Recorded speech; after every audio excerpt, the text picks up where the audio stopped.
नमो बुद्धाय। आज हम इंद्रिय भावना सूत्र का विवेचन करने जा रहे हैं, जिसमें इंद्रिय भावना किस तरह से की जाती है उसके बारे में बुद्ध बता रहे हैं।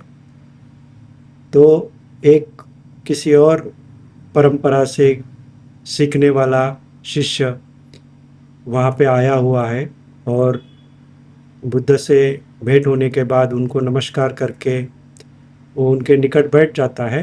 तब बुद्ध उस शिष्य से पूछते हैं कि आपके गुरु क्या आपको इंद्रिय भावना करना सिखाते हैं? तो अत्यंत हर्ष से वो शिष्य कहता है कि हाँ, हमारे गुरु हमें इंद्रिय भावना करना सिखाते हैं। तो बुद्ध पूछते हैं कि किस तरह से इंद्रिय भावना करना सिखाते हैं? तब वो शिष्य उनको जवाब देता है कि जिस तरह से देखना है तो आँख से देखना नहीं है, कान से सुनना नहीं है, इस तरह से इंद्रिय भावना करना सिखाते हैं। तब बुद्ध उनको उसको बताते हैं कि इस तरह से तो अंधा और बहरा ये दोनों भी इंद्रिय भावना करते हैं, ऐसा इसका मतलब होता है। तभी उसी समय वो निकट आनंद से पूछते हैं कि आर्य इंद्रिय भावना क्या होती है, जानना चाहोगे? तब आनंद कहती है हाँ, यही ठीक समय है बनते, आप हम सबको ये आर्य इंद्रिय भावना किस तरह से की जाती है वो कृपया बताएं। तब बुद्ध बताते हैं कि किस तरह से इंद्रिय भावना की जाते हैं। तभी वो कहते हैं कि जैसे ही चक्षुम रूपम दिस्वा मनाप अमनाप मनाप अमनाप उपज्जति तत्वा ओळारिक संखत ओळारिक पटिच्च समुत्पन्न उपज्जति तेन तव उपेक्षा ठातति। तो इसका मतलब ये होता है, जैसे ही चक्कू पे कोई रूप आ जाता है या रूप दिखता है तो हम में ये रूप अच्छा है, मनाप हमारे मनपसंद है, अमनाप हमें पसंद नहीं है, या अमनाप मनाप अमनाप यानी उसमें हम कुछ भी तय कर नहीं पाते, इस तरह से है। जब हम ये इस तरह से कुछ भी प्रतिक्रिया आती है या हमें उसमें समझ में आता है, तभी हम उसको संखत ओळारिक और पटिच्च समुत्पन्न समझे, तो फिर उसी क्षण हमारे मन में उपेक्षा स्थापित होती है। तो किस तरह से इसको हमें देखना चाहिए? तो पहले संखत यानी क्या कि किस तरह से वो कंडीशन्ड यानी परिस्थितियों पे निर्भर होके ही उसका उत्पन्न हुआ है। जैसे हमारा रूप हम अगर देखें तो रूप उत्पन्न होने के लिए, जैसे कि हम पैदा होने के लिए, हमारा जन्म होने के लिए माता ऋतुवती होनी चाहिए, उसके बाद पिता होना आवश्यक है और गंधर्व होना आवश्यक है। ये तीनों परिस्थिति अगर होगी तो ही हमारा जन्म हो सकता है या रूप उत्पन्न हो सकता है। तो इस तरह से संखत, तो कोई भी जो भी चीज़ हम हमारे आजू बाजू में देख पा रहे, उसको समझ पा रहे, तो वो संखत ही है। कोई भी चीज़ अपने आप उत्पन्न नहीं हुई है, इसको हमें समझ लेना चाहिए। तो जब हम इसको समझ लेंगे तो हमारे ध्यान में आ जाएगा कि परिस्थिति के अनुसार ही कोई भी चीज़ उत्पन्न होती है। अगर कोई भी चीज़ परिस्थिति से उत्पन्न होती है तो उस पर हमें इस तरह से लगाव रखना योग्य है या अयोग्य, इसको हमें जानना चाहिए। फिर होता है ओळारिका।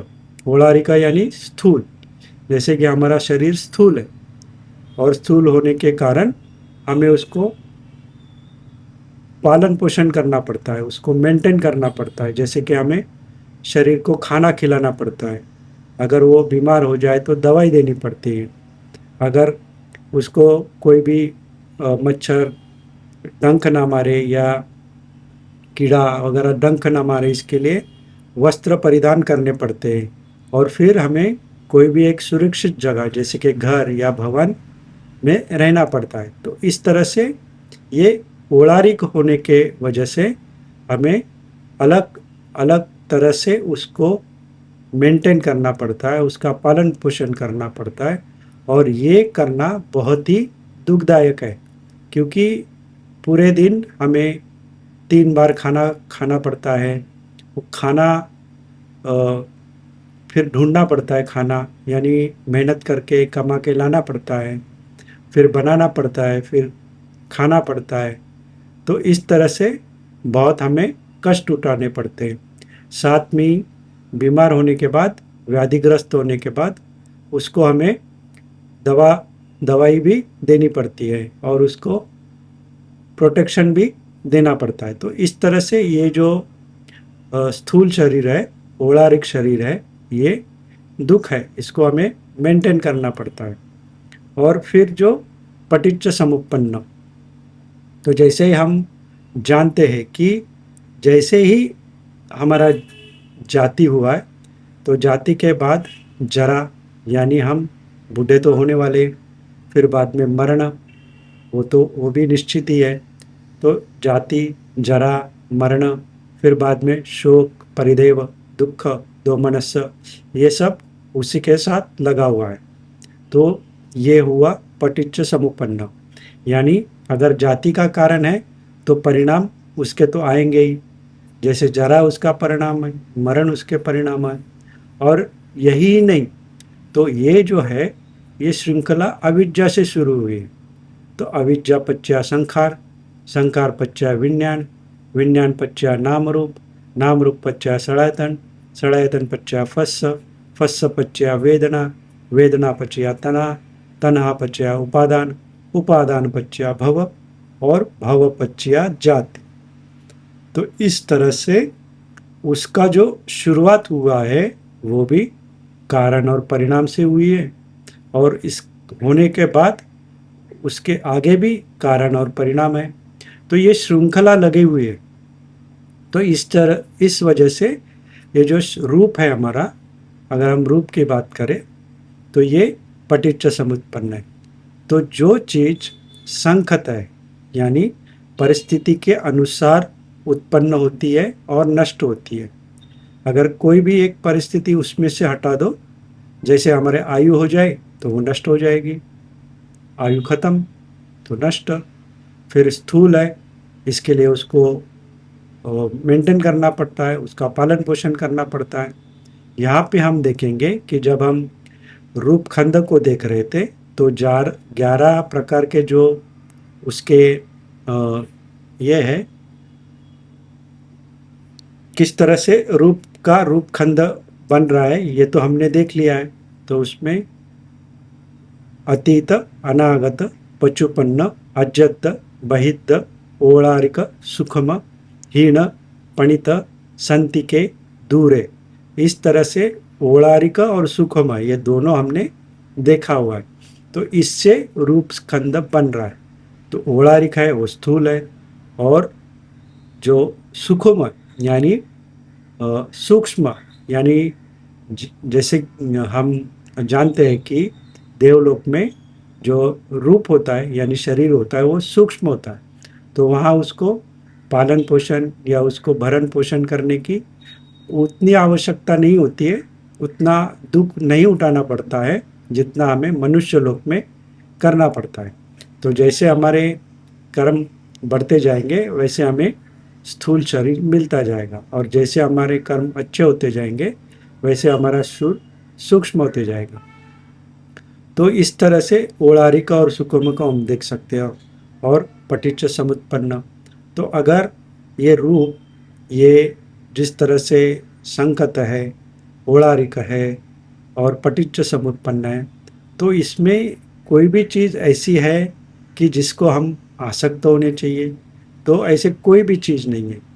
फिर जिस समय हम इस चीज़ को इस तरह से देखेंगे तो अपने आप ही हमारे मन में उपेक्षा ठातती यानी स्थापित हो जाएगी। तो जैसे ही हमारा स्वयं का रूप अगर हम देख ले तो हमारे मन में संखत, ओलारिक और पटिच्च समुत्पन्न समझ में आते ही हमारे मन में उपेक्षा स्थापित हो जाती है। तो इस तरह से आगे बुद्ध बताते हैं कि जैसे कोई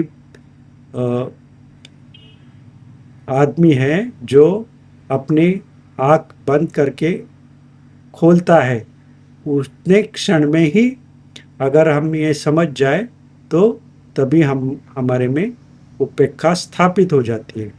तो इस तरह से ये जो रूप है उसके हम जो सच्चाई है उसको आसानी से समझ सकते हैं।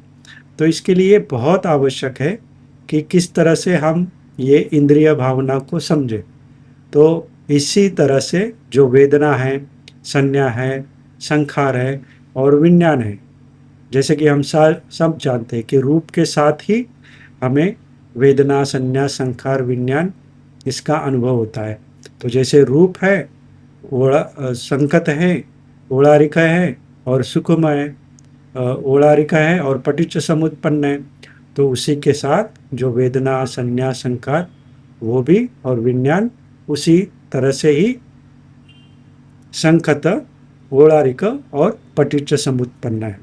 तो जैसे ही ये हम समझ जाएंगे तो हमारे मन में हम उपेक्षा में स्थापित हो जाएंगे। तो फिर अभी आगे हमें इस तरह से इसको देखना चाहिए कि इस सूत्र का नाम इंद्रिय भावना सूत्र है। जैसे पिछली बार भी हमने मराठी में समाधि भावना सूत्र देखा है। तो भावना का अर्थ समझ लेना बहुत आवश्यक है। तो बुद्ध कहते हैं कि भावना बहुलीकता है। भावना मतलब कल्टीवेशन, डेवलपमेंट। तो कल्टीवेशन तो हम जानते ही हैं। हम जैसे कोई भी किसान होता है तो अगर उसको अपनी खेती उपजाऊ करनी है तो उसे क्या करना पड़ता है, वो सारी चीज़ें हमें कल्टीवेशन यानी विकसित करने के लिए करनी आवश्यक है। तो देखते हैं किस तरह से किसान अपनी ज़मीन को उपजाऊ करते हैं। तो कोई भी किसान है अगर उसे कुछ अपनी ज़मीन से पैदावार निकालनी है तो क्या वो जाके वो खाली ज़मीन पे सीधा बीज बो सकता है क्या? नहीं। तो उसके उसके पहले उसको उस ज़मीन में जो कुछ भी जो भी पहले वाले पेड़ होंगे या छोटे छोटे घास होगी उसको हटाना पड़ेगा। अगर वो वैसे नहीं करता है तो उसकी जो फसल होगी, जो पैदावार होगी वो उतनी अच्छी नहीं आएगी। और फिर वो जो घास है वो हटाने के बाद वो ज़मीन को सही करेगा, उसको अच्छी तरह से ज़्यादा से ज़्यादा उसमें किस तरह से पानी चला जाए इसके लिए उसको वो प्लाविंग करेगा। और फिर जब इस तरह से उसकी ज़मीन तैयार हो जाएगी तब उसमें वो बीज बोएगा। तो बीज बोने के बाद भी उसका काम ख़त्म होता है क्या? नहीं। तो बीज बोने के बाद भी उसको समय समय पर उसको फसल को पानी देना आवश्यक होता है। तो उसके वो इंतज़ाम करता है। फिर बाद में उसको उससे कोई भी बैल या गाय उसको ना खाए, इसके लिए उसको संरक्षित करना पड़ेगा। या कोई जंगली जानवर आके उसको नुकसान ना पहुंचाए, इसकी तरफ भी उसको ध्यान देना पड़ेगा। और फिर जाके जब वो फसल पूरी तरह से तैयार हो जाएगी तब वो उसका पूरी तरह से पैदावार प्राप्त हो जाएगी। तो उसी तरह से हमें अगर इस भावना को देखना है तो हमें हमारी भी तैयारी इसी तरह से करनी पड़ेगी। पहले हमें जो ज़मीन है उसको सही करना पड़ेगा, ठीक करना पड़ेगा। जैसे कि हम जानते हैं कि हम शील का अभ्यास करते हैं। तो शील का अभ्यास मतलब क्या? पहले वाले जो भी घास है जो हमारे काम की नहीं है उसको हम हटा रहे हैं। तो हमारे जो भी अकुशल हमारे मन में आता था, जो भी हम शील भंग करते थे, उसको हमने रोक दिया। फिर बाद में ज़मीन को सही करना है, फिर हम धीरे धीरे समाधि का अभ्यास करने लगे। और फिर धीरे धीरे जब हमने उस बीज बोया तो फिर उसको पानी देना शुरू किया। तो फिर जैसे कि हम समाधि का अभ्यास करते करते इस पे आगे बढ़ रहे हैं, और आगे बढ़ते बढ़ते जो कुछ भी उसको सहायक चीज़ें हैं समाधि को, जैसे समत के बाद विपස්සना भी करनी आवश्यक है, जिसका अभ्यास हम कर रहे हैं, हम धम्म समझ रहे हैं। तो ये सारी चीज़ें हमें, जैसे हम बीज को पानी दे रहे हैं, इस तरह से हम लगातार करते रहते। तो इसी तरह से जब हम ज़मीन को तैयार करेंगे, उसमें बीज डालेंगे, उसको पानी देंगे, और साथ में ही कोई भी गाय बैल या जंगली जानवर उसको नुकसान ना पहुंचाए, इस तरह से हमें इंद्रिय भावना करनी है। यानी हमने जो ज़मीन तैयार की है, उसमें बीज बोया है, तो उसको अब वो बढ़ने लगा है, तो उसको कोई नुकसान ना पहुँचे, इसके लिए हम उसको संरक्षित करेंगे, उसकी रक्षा करेंगे। तो यानी कि कैसे रक्षा करेंगे? तो ये जो हमारे इंद्रिय है, जो हर समय कुछ ना कुछ बाहरी जो विषय है उसके ऊपर चले जाते हैं। जैसे कि आँख से देखा तो हमें अच्छा लगता है, उसमें शुभ है, उसको देखने लगते हैं और उसको पकड़ते हैं। कान से सुना, नाक से गंध, जीवा पे रस, काय में स्पर्श, मन में दंभ। ये जो बाहरी विषय है वो हमेशा हम में आते रहते हैं, और हमें हमारा जो हमें भटकाते रहते हैं। और ये जो भटकना है, ये भटकना यानी हमारी जो पैदावार है, ये जो फसल है, इसको नुकसान करने के लिए, जैसे गाय बैल या जंगली जानवर आके उसको नुकसान कर सकते हैं, उसी तरह से हमारे सति के अभ्यास को, हमारे सति समाधि के अभ्यास को ये नुकसान कर सकते हैं। तो इसके लिए हमें क्या करना है कि इंद्रिय भावना करनी है।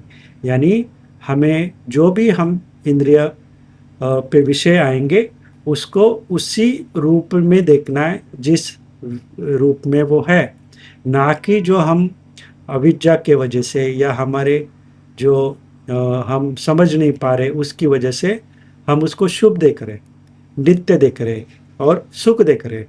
तो उसके बजाय हमें उसको देखना चाहिए कि अनित्य है, दुख है और अनंत है। तो ये कैसे करेंगे हम? तो इसीलिए ये बुद्ध बताते हैं कि इस इंद्रिय भावना में हमें उसको संखत, ओलारिक और पटिच्च समुत्पन्न देखना चाहिए। तो ये भावना विकसित करना, तो ये क्या एक बार करके होता है? नहीं। जैसे किसान को बार बार ये चीज़ करनी पड़ती है, उसी तरह से हमें भी बार बार ये इंद्रिय भावना करनी चाहिए, तभी वो जाके और विकसित हो जाएगी। ऐसे नहीं होता है कि एक ही बार हमने किया और फिर वो विकसित हो गई, नहीं, इसको बार बार करना पड़ेगा। बार बार करने को ही बहुलिकता कहते हैं। तो जब हम इसको बार बार करेंगे तो पहली बार हम कुछ समझ पाएंगे, कुछ नहीं समझ पाएंगे, कुछ छूट जाएगा, हमारी उतनी सती नहीं होगी। तो अगली बार अगर हम इस तरह से देखते जाएंगे तो एक समय आएगा कि जब हम इसको सही तरह से देख पाएंगे। तो इसके लिए इसको बहुलिकता बार बार करना बहुत आवश्यक है। और यही बुद्ध हमें समझाते हैं कि जो भावना है यानी बार बार करना, ये बहुत आवश्यक है कि जो हमें उस तरह से उसको देखना का जो हमारा अभ्यास है वो परिपूर्णता तक लेके जाए। तो उसी तरह से जो हमने समाधि भावना है उसमें भी देखा कि बार बार हमें सत्य का अभ्यास करना है, समाधि का अभ्यास करना है, और वो जो है उस पर फिर हम दिट्ठ धम्म सुख विहार, और फिर ज्ञान दर्शन पटिलाभो, फिर सती संपजन्य, और फिर पूरी तरह से हमारे जो आसव है वो क्षय हो जाएंगे। तो उसी लिए हमें समाधि का अभ्यास भी बार बार करना है, लगातार करना है, उसी तरह इंद्रिय भावना भी हमें बार बार करनी है, लगातार करनी है। उससे क्या होगा, उससे क्या होगा कि आगे जाके हम अच्छे तरह से अपने आप ही हम में देख पाएंगे कि हमें इंद्रिय संवर हो गया है। तो ये इंद्रिय भावना करने का परिणाम इंद्रिय संवर है, ये हमें समझ लेना चाहिए। तो इंद्रिय संवर मतलब क्या, कि जैसे ही कोई भी विषय हमारे सामने आता है, इंद्रियों पर आता है, तो हमें उसकी आवश्यकता है या नहीं है, इस तरह से हम उसको देखते हैं। अगर आवश्यकता है तो फिर हमें वो अभी लेना चाहिए या बाद में भी ले सकते हैं। इस तरह से हमारे मन में विचार आते हैं। अगर हम इंद्रिय संवर नहीं होगा तो हमारे मन में एकदम से आ जाएगी कि हाँ, मुझे ये चीज़ चाहिए और मैं इसको प्राप्त करके ही रहूँगा। अगर वो चीज़ प्राप्त नहीं होती है तो हमारे मन में अस्वस्थता आ जाएगी, और ऐसी अस्वस्थता हमें हमारा समाधि का अभ्यास करने के लिए योग्य नहीं होती है। उसकी वजह से हमारा मन विचलित हो जाता है, और फिर हमारा जो समाधि का अभ्यास है वो भी इससे बाधित हो जाता है। तो हमारा इंद्रिय संवर करने का मुख्य उद्देश्य है कि हम में जो समाधि का अभ्यास कर रहे उसमें कोई भी बाधा ना आए। तो हम अभी बहुत दिनों से धम्म सुन रहे हैं, सुन के हमें ये तो समझ में आ रहा है कि ये जो भी इंद्रियों पे विषय आ रहे हैं, जैसे खाने की कोई चीज़ें हैं, जैसे सुनने की कोई चीज़ें हैं, म्यूज़िक है या और कुछ है, फिर गंध है, फिर विचार है। तो ये जो चीज़ें हैं, इसमें जो भी रस है वो इतना नहीं है, वो थोड़े समय के लिए सुख देता ही है, बट उसको पाना या उसके नहीं मिलने से हमें ज़्यादा दुख होता है। ये तो हमारे समझ में आ चुका है। तो इसके वजह से ऐसा होता है कि हम थोड़े से इस इंद्रिय संवर तो हमसे हो ही रहा है, कि हमें समझ में आ रहा है कि इंद्रियों को जो हम सुख दे रहे हैं तो उसमें कोई सार नहीं है। तो मुझे बहुत से साधक फ़ोन करते रहते हैं और उनके अनुभव बताते रहते हैं। तो उसी में किसी साधिका ने मुझे फ़ोन किया था और उन्होंने बताया कि उसकी बहू विदेश में गई थी और वो वहाँ से उन्हें फ़ोन करके पूछ रही थी कि इस तरह से एक कोई वस्तु है, मैं आपके लिए लेती हूँ। तब उस साधिका ने बताया, नहीं, मुझे उसकी आवश्यकता नहीं है और वो ज़रूरी नहीं भी है। तो इस तरह से वो बता रही थी अपनी बहू के बारे में, या किस तरह से उसे लगता है कि अभी जो भी चीज़ें हमारे आसपास है, जो पहले हमें बहुत अच्छी लगती थी, लेकिन अभी जब लगता है कि हाँ, अभी मेरे पास बहुत सारी है तो अभी और की मुझे आवश्यकता नहीं है। तो ये जो हमारी सोच है, ये एक तरह से इंद्रिय संवरी है। जिस तरह से वो साधिका अपनी बहू को कह रही थी कि मेरे पास पहले ही बहुत सारी वैसे वैसे उस तरह की वस्तुएं हैं, तो और एक लेके आके वो मैं उसको यूज करूँगी या नहीं करूँगी मुझे पता नहीं, फिर भी वो लाने के लिए ज़िद कर रही थी, और फिर भी उसकी वो साधिका बार बार उसको मना कर रही थी। तो इस तरह से हम हमारे अनुभव से ही देख सकते हैं कि किस तरह से हम में एक ठीक तरह से इंद्रिय संवर हो रहा है।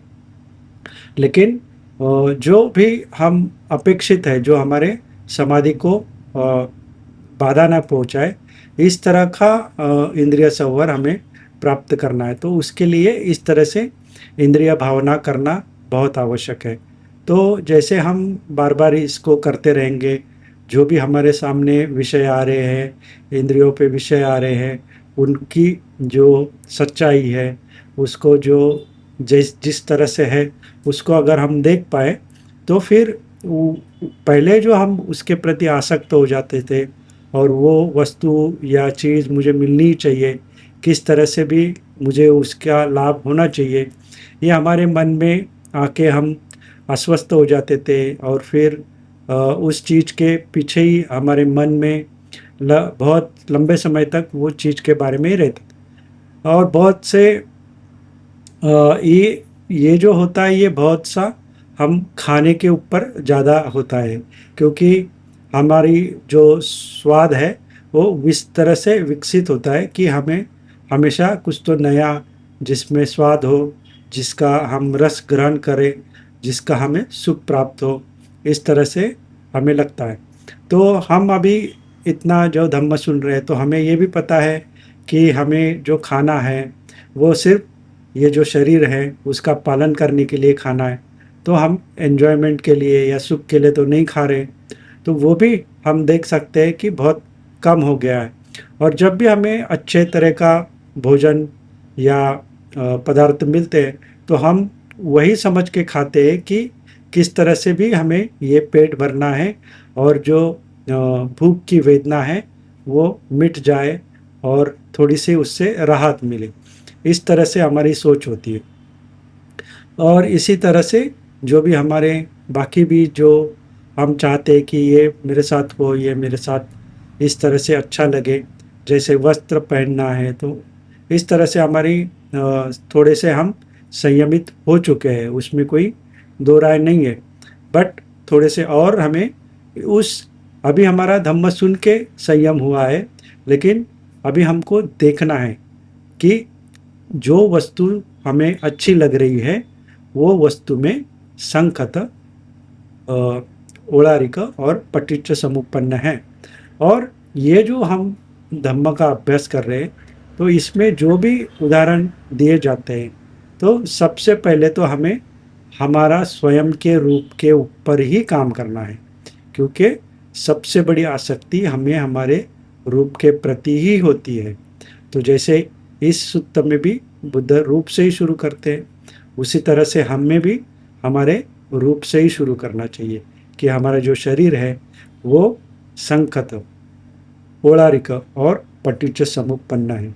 तो इस तरह से ये बहुत आसान हो जाता है, क्योंकि हम सारी चीज़ें देख रहे हैं आजू बाजू में जो महसूस कर रहे हैं, तो उसकी तरफ हम अभी इतना आसक्त नहीं होते हैं, क्योंकि हमारी जो उसमें रस था वो बहुत कम हो चुका है। और जो जो भी भौतिक चीज़ें हैं उनके प्रति भी हमारा रस बहुत कम हो चुका है। तो इसके लिए उसमें हम ये एकदम से जान सकते हैं कि हमारी पहले जितनी आसक्ति नहीं है। परंतु जब हम स्वयं को देखेंगे, हमारे जो सगे संबंधी है जो हमें बहुत नज़दीक के लगते हैं, जैसे हमारा बेटा बेटी, पति, माँ बाप, इस तरह से जो हमें नज़दीक लगते हैं उनको हमें इस तरह से देखना चाहिए, क्योंकि उनके प्रति हमारी बहुत ज़्यादा आसक्ति होती है। तो ये हमें हमेशा ध्यान रखना चाहिए कि बाहर की जो भी चीज़ें, जो भौतिक चीज़ें हैं, उनके ऊपर अगर हम ये करेंगे तो उतना हम सफलता नहीं देख पाएंगे जितना हम अगर स्वयं को देखें और हमारे नज़दीक के लोगों को देखें। तो यही इसी तरह से हमें इंद्रिय भावना सुत्त का अभ्यास करना चाहिए। और भावना किस तरह से विकसित करना है, डेवलप करना है, कल्टीवेट करना है, ये भी हमें अच्छी तरह से समझना चाहिए। तो इसीलिए भावना शब्द का अर्थ समझना और प्रज्ञाशील, समाधि और भावना कहा जाता है, क्योंकि भावना लोगों को बहुत समझ में नहीं आती। हमारे यहाँ पे भारतीय भाषा में भावना का मतलब इमोशन होता है, लेकिन पाली में भावना का मतलब कल्टीवेट करना, डेवलप करना, विकसित करना, इस तरह से होता है। तो अगर हम पाली शब्द को सही तरह से समझ ले तो फिर ये जो सुत्त है और उसका जो नाम दिया गया है इंद्रिय भावना सुत्त, इसको हम बहुत अच्छी तरह से समझ पाएंगे। और इसीलिए जो हम सारा चीज़ कर रहे ये भावना है। भावना यानी विकसित करना, डेवलप करना, कल्टीवेट करना।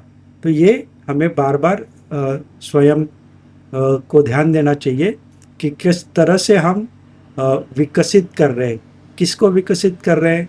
हम हमारे शील को विकसित कर रहे हैं, हमारे समाधि को विकसित कर रहे हैं, हमारी भावना को विकसित कर रहे हैं।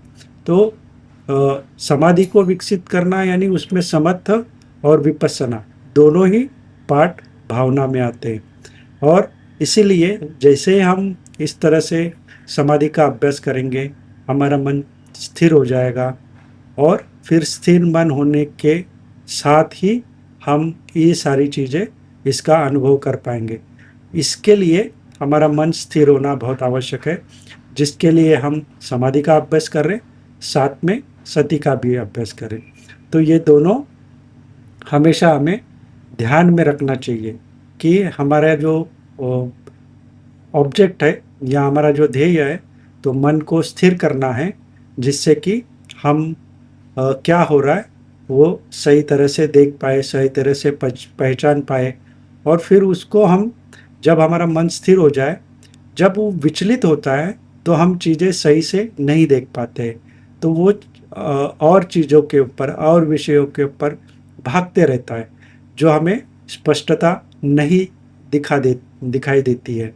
तो अगर हम उसको स्थिर करें, वो एक विषय पे रखें, तो फिर इस तरह से स्पष्टता आती है। तो ये जो हम इंद्रिय संवर कर रहे हैं, करने का प्रयास कर रहे हैं, तो उसका जो मार्ग है इंद्रिय संवर से जा रहा है। अगर हमारे शील पक्के हैं तो इंद्रिय संवर अपने आप ही होता है, आपको कुछ नहीं करना पड़ता है।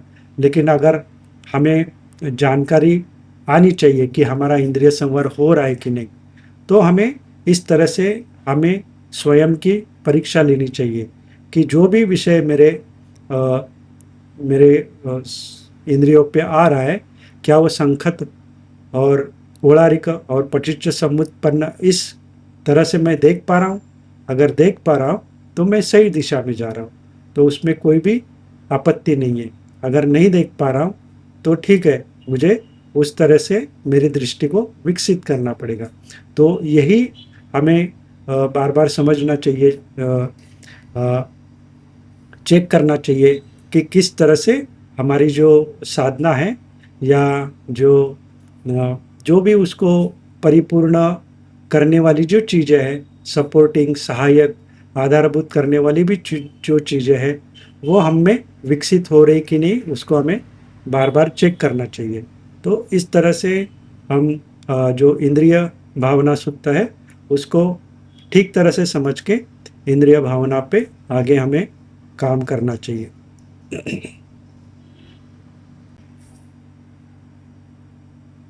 तो अश्विन सर ने प्रश्न पूछा था कि अभी हम काफ़ी समय से देख रहे हैं कि साधक प्रश्न नहीं पूछते और फिर बड़ी मुश्किल होती है कि साधक कहाँ पे है, उनकी क्या कठिनाई है, क्या दिक्कत है, ये समझ में नहीं आता है। तो अश्विन जी पूछ रहे थे कि साधक ने कब प्रश्न पूछना चाहिए और किस तरह से पूछना चाहिए, और या फिर साधक कैसे जाने कि वो कहाँ पे हैं, यानी किस तरह पे जो भी अभ्यास दिया गया है, बताया गया है, क्या वो सही कर रहा है या गलत, वो किस तरह से जाने। तो इसका जो उत्तर है वो बहुत, मतलब एक बहुत अच्छा प्रश्न है।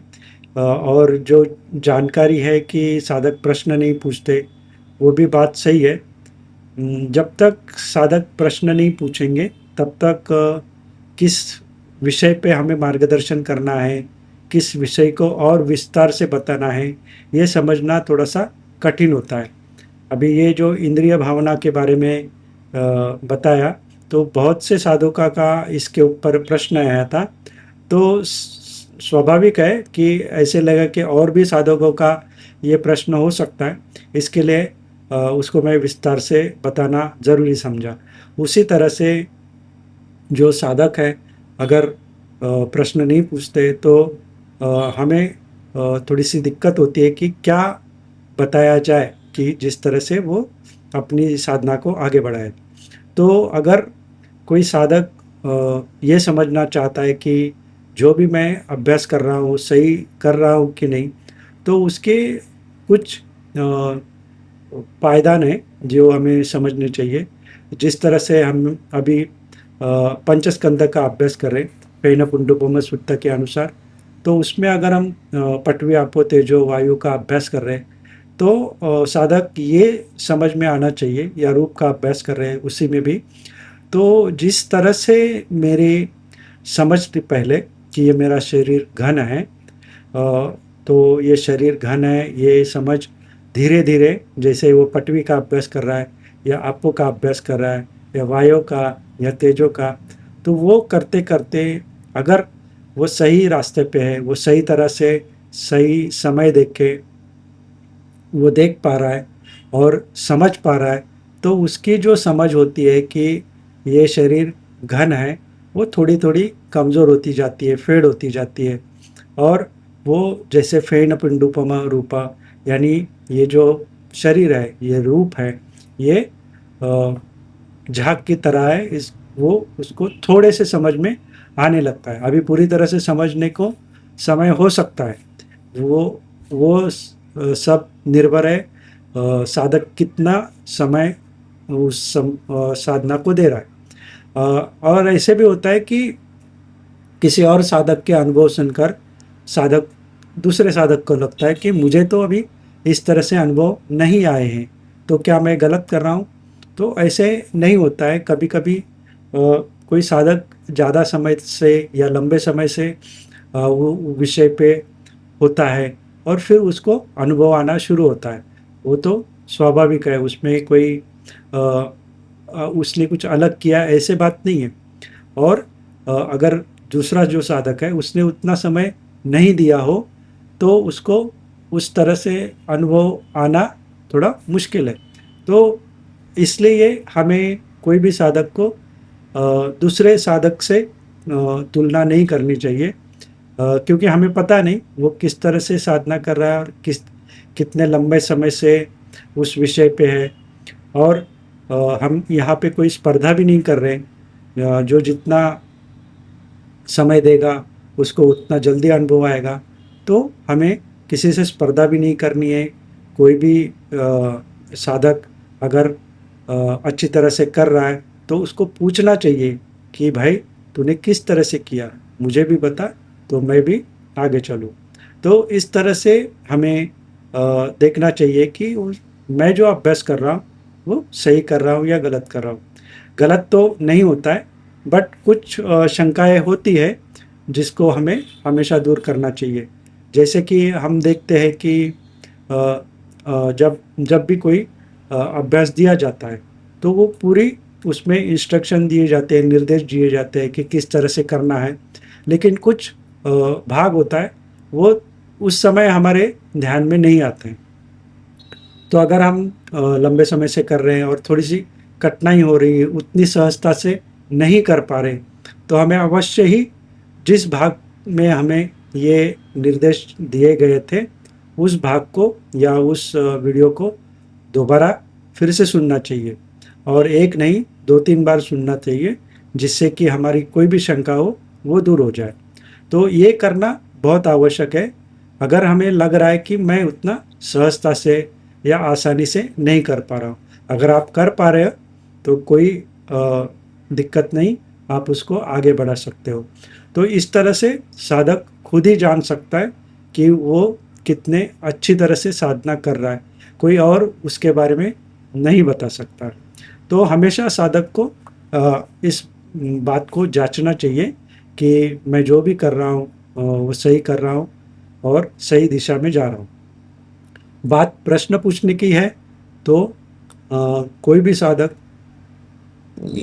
कभी भी प्रश्न पूछ सकता है, उसमें कोई भी दिक्कत नहीं है। और मैंने देखा है कि साधक अनेक बार एक ही प्रश्न बार बार पूछते हैं, तो उसमें भी हमें कोई प्रॉब्लम नहीं है, क्योंकि हम भी जानते हैं कि जब शुरुआत में हमने भी शुरू की थी तो एक प्रश्न जब हमारा आया तो हमें उतनी समझ नहीं थी, और फिर जब हम साधना करते गए तो वही प्रश्न हमारे मन में दोबारा आया। जब उसको हमने सुना फिर भी हमारे स्पष्टता नहीं थी, फिर तीसरी बार भी हमने उसी तरह का प्रश्न पूछा। तो ये स्वाभाविक है, उसमें कोई भी असुविधा नहीं है।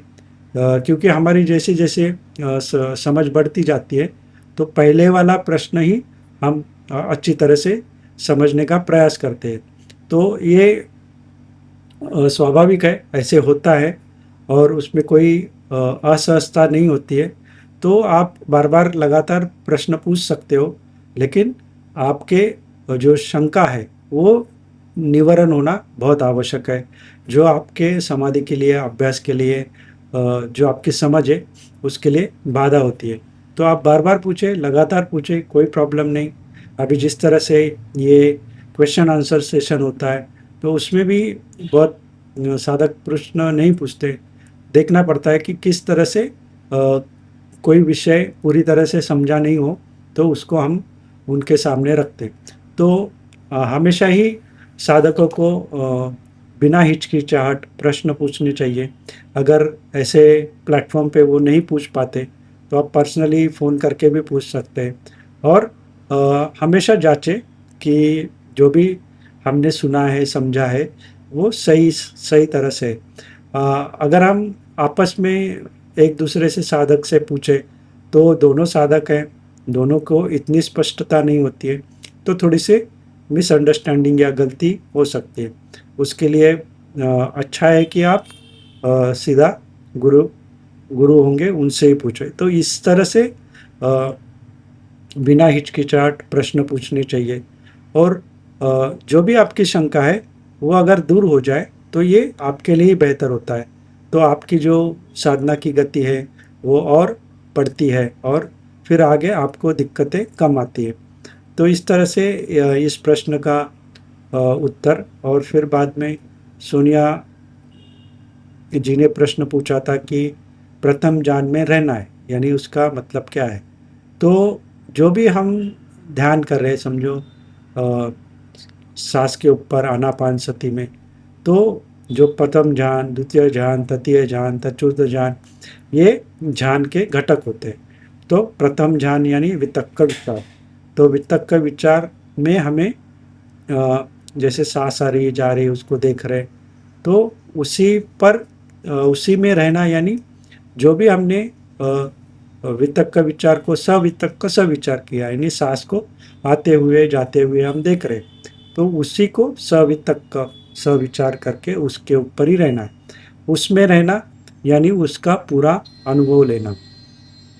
यानी हम हमारा मन जो बार बार भटक रहा है, यहाँ वहाँ जा रहा है, वो कम होके अगर हम सांस पे ही लंबे समय तक रहे, तो वो सवितक्क सविचार, इस तरह से हम उसको देख पाते हैं। तो इसी तरह से हमें प्रश्न जब हम पूछते हैं और उसमें हमें समझ में आता है कि हाँ, अभी उसी में रहना का क्या मतलब है, तो जो भी हम सवितक्क, यानी पहले वितक्क विचार जो प्रथम ध्यान का अ, लक्षण है, तो उसमें हम देख सकते हैं सवितक्क सविचार, तो उसी में रहना है। तो अगर हम विचारों में खो गए, तो हमने सवितक्क सविचार को छोड़ दिया है, तो फिर से हमें सवितक्क सविचार पे आना है। तो इस तरह से हमें प्रथम ध्यान का अभ्यास करना है और फिर उसमें ही रह के हम आगे वाले ध्यान के जो घटक है उसको समझ पाएंगे। फिर बाद में सुनीता सहारे जी ने प्रश्न पूछा था कि वो लगातार बहुत दिन से जो आनापान का अभ्यास कर रही है, तो उसमें वो दिगम व संतो, यानी सांस दीर्घ है, सांस रस्व है, सारे शरीर से आ रही है और काय संखार शांत करते हुए आ रही है, जा रही है, इसका अनुभव वो कर पा रही है। और फिर उन्होंने प्रश्न पूछा कि इसके आगे मुझे क्या करना है? तो फिर उसका जवाब यही है कि जिस तरह से हमने शुरुआत में ही बुद्ध हमें निर्देशित करते हैं कि सो सतो व अससति सतो व पश्यसति, यानी शुरुआत में हमें सांस के बारे में सती यानी जागरूकता रखनी है। सांस आ रही है, जा रही है, सांस आ रही है, सांस जा रही है, इस तरह से हमें सांस के प्रति सती रहना है, सांस के प्रति जागरूक रहना है। तो जब हम ये कर रहे हैं, तो जब हम सांस के प्रति जागरूक है, पूरी तरह से मन में विचार आए, फिर हम सांस पे आ रहे हैं, और ऐसे लगातार प्रयास करते करते ही अपने आप हमें समझ में आता है कि अभी सांस दीर्घ है। फिर हम वो दीर्घ सांस पे रह जाते हैं। फिर धीरे धीरे वो सांस ह्रस्व होने लगती है, छोटी होने लगती है। तो हमने उसमें कुछ परिवर्तन किया क्या? नहीं। जैसे ही हम दीर्घ सांस को देखते रहे हैं, वैसे ही थोड़े समय के बाद उस पे रह रह के हमारा जो मन है वो सूक्ष्म हो जाता है, छोटा हो जाता है, और छोटा होने की वजह से जो सांस है उसको हम ह्रस्व में देख सकते हैं। तो इसमें हमने कोई भी स्वयं होके परिवर्तन नहीं किया है। हमारी जो मन है वो सूक्ष्म हो गया, और हम उसको देख पा रहे हैं कि अभी सांस सूक्ष्म है। उसी तरह से आगे जब वो पूरे शरीर में सांस देखने शुरू हो जाती है, तो इसमें भी हमने कुछ परिवर्तन किया नहीं, ये तो अपने आप हुआ। जैसे सांस पाँव से लेके सर तक, सर से पाँव से चल रही है, आ रही है, जा रही है, तो ये भी स्वाभाविक रूप में हुआ, हमने उसमें कुछ परिवर्तन नहीं किया। उसी तरह से आगे वाली स्टेप जो है, काय संकार को शांत करते आ रही है, काय संकार को शांत करते जा रही है, उसमें भी हमने कुछ नहीं किया, वो अपने आप हो रहा है। तो इसी तरह से अगली जो स्टेप है वो भी अपने आप होगी। आपको सिर्फ संयम रखना है। हाँ, अभी तक तो सब बुद्ध बता रहे उसके सही उससे ही हो रहा है, अभी आगे भी उससे ही होगा। तो हमें संयम रखना है और सांस के ऊपर रहना है, जो भी हो रहा है जैसे हो रहा है उसी तरह से देखना है। और फिर मूवी का हम उदाहरण लेते हैं कि जिस तरह से हम मूवी देखने जाते हैं, तो देखते हैं लगातार वो पर्दे के ऊपर पिक्चर चलते हैं, हम कोई उसमें बाधा डालते हैं, कुछ करते हैं नहीं, कुछ बदलाव करते हैं, परिवर्तन करते हैं नहीं, जो भी हो रहा है देख रहे हैं। उसी तरह से हम सांस को देख रहे हैं, जो जैसे हो रहा है वैसे देखो, कभी दीर्घ है, फिर ह्रस्व है, फिर सारे शरीर में है, फिर सारे काय संकार शांत करते आ रही। उसी तरह से वो पीति भी उत्पन्न हो जाएगी, सुख भी आएगा, उपेक्षा भी आ जाएगी। तो ऐसे समय पे हमें संयम की बहुत आवश्यकता होती है, और यही हमारे जो साधना है उसमें हमें सीखना चाहिए कि हाँ, अभी जो भी हमारे अनुभव है वो मेरे खुद के, मैंने खुद देखा है कि सांस ह्रस्व है, दीर्घ है, और सारे शरीर में आ रही है। उसी तरह से ये भी आगे भी पीती भी आएगी। जो परिवर्तन होगा, जो अभी नहीं था तो अभी है, उसको हम समझ पाएंगे, और फिर इस तरह से हम आगे बढ़ते जाएंगे। तो हमेशा हमें हमारे ऊपर आत्मविश्वास होना चाहिए, हमारे मन में शंका नहीं होनी चाहिए कि जो भी हमारे अनुभव है हम ही जानते हैं, साधक खुद ही जानता है। तो इस तरह से जो भी हमारे अनुभव है, जो पिछला वाला अनुभव था, अभी क्या हो रहा है, दोनों में अंतर है। हाँ, यानी ये ज़रूर ही मेरा खुद का अनुभव है, ये कोई मेरी अ, खुद की समझ नहीं है, ये तो साधक अच्छी तरह से जानता है, और सारे साधक लंबे समय से ध्यान कर रहे हैं। तो इतना तो स्वाभाविक है कि उनको अपना जो अनुभव है उसको अलग तरह से देखना या समझना आना ही है, आता ही होगा, आना ही चाहिए। तो इस तरह से अ, उस प्रश्न का उत्तर फिर बाद में तेजस्विनी बागड़े जी ने शून्यता के बारे में पूछा। जो तो चूल शून्यता सुत्त में बुद्ध शून्यता के बारे में बताते हैं। तो उसमें वो बिगार माता ने जो विहार बनाया था उसमें रहते रहते, और उसी समय वो आनंद को बताते हैं कि आनंद तो आनंद पूछते हैं उनको कि किस तरह से शून्यता का अनुभव करना चाहिए। तो बुद्ध बताते हैं कि देखो, मैं यहाँ पे बैठा हूँ, और इसी जगह पे, यहाँ पे ना कोई घोड़ा है, ना हाथी है, ना कोई सोना है, ना कोई चांदी है। इस तरह से ये जगह, ये हाथी, घोड़ा, सोना, चांदी इससे शून्य है। तो इस तरह से मैं शून्यता का अभ्यास करता हूँ। तो इसको ही आगे बढ़ाते हुए बुद्ध कहते हैं कि जैसे कोई भिक्षु अरण्य में जाता है, अरण्यगतो, तो वो वहाँ जाने के बाद उसकी समझ में ये आता है कि जब मैं गांव में था तो गांव में बहुत सारे लोग होते हैं, तो उनके लोगों का आवाजाही चलती है, उनका कोलाहल होता है, तो उसकी वजह से एक तरह का दबाव होता है। तो अभी मैं अरण्य में हूँ और फिर अरण्य में कोई भी व्यक्ति नहीं है, कोई भी लोग नहीं है, तो उनकी आवाजाही से, कोलाहल से होने वाली कोई भी दबाव यहाँ पे नहीं है। यानी अरण्य जो है वो लोगों से शून्य है, लेकिन वहाँ प्राणी तो है, जंगली प्राणी तो है। तो इस तरह से एक एक करके हमें शून्यता को देखना चाहिए। तो ऐसे ही आगे बढ़ते हुए सर बताते हैं कि जिस तरह से हम यहाँ पे बैठे हुए, यहाँ से निकल के हम दूसरे रूम में चले जाते हैं, तो हमारे लिए ये रूम शून्य हो गया। इस तरह से अश्विन जी बताते हैं कि किस तरह से उन्होंने अपने मॉनिटर से अपनी छवि हटा दी, तो उस तरह से अश्विन जी वहाँ से शून्य हो गए। तो इस तरह से शून्यता का जो अभ्यास है वो हमें करना चाहिए। तो ये जो हमारे क्वेश्चन आंसर सेशन है, तो उसमें बार बार हम ये बताते हैं कि साधक प्रश्न पूछे तो हमें उसको सही तरह से स्पष्टीकरण देना अच्छा होता है, और फिर उससे साधकों के जो मन में शंकाएँ होती है वो भी दूर होती है।